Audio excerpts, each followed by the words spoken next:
ভারতীয় ক্রিকেটে বড় সিদ্ধান্ত। আইপিএল থেকে বাদ পড়লেন বাংলাদেশের cutter master Mustafizur Rahman. Kolkata Knight Riders হঠাৎ করেই ছেড়ে দিল তাদের নতুন তারকাকে। কিন্তু প্রশ্ন হলো কেন? বিসিসিআই এর নির্দেশে ঠিক কী ঘটল মোস্তাফিজের সঙ্গে?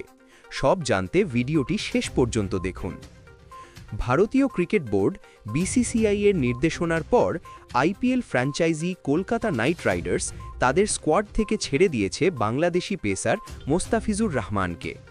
শনিবার ৩ জানুয়ারি দুপুরে কেকেআরের অফিসিয়াল সোশ্যাল মিডিয়া পেজে প্রকাশিত এক বিজ্ঞপ্তিতে এই তথ্য নিশ্চিত করা হয়। এর আগেই চোখে পড়ে এক অস্বাভাবিক ঘটনা।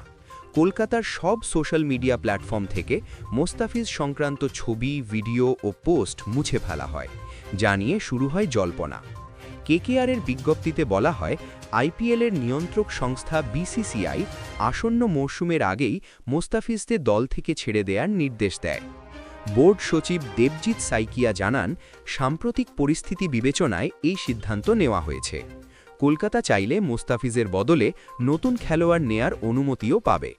অর্থাৎ এটি শুধু ফ্র্যাঞ্চাইজির সিদ্ধান্ত নয়, এর পেছনে ছিল সরাসরি বোর্ডের নির্দেশ।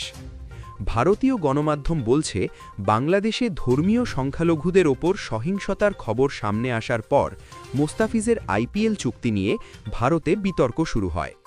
এই ইস্যুতে প্রথমে বিসিসিআই অপেক্ষা ও পর্যবেক্ষণ নীতি নিলেও শেষ পর্যন্ত কঠোর সিদ্ধান্ত নেয়। এর ফলে 2026 আইপিএলে মোস্তাফিজের খেলা আপাতত অনিশ্চিত হয়ে পড়ল।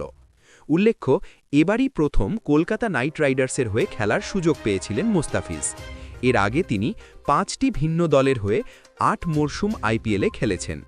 সব মিলিয়ে 30 বছর বয়সী এই বাঁহাতি পেসার নিয়েছেন 65টি উইকেট।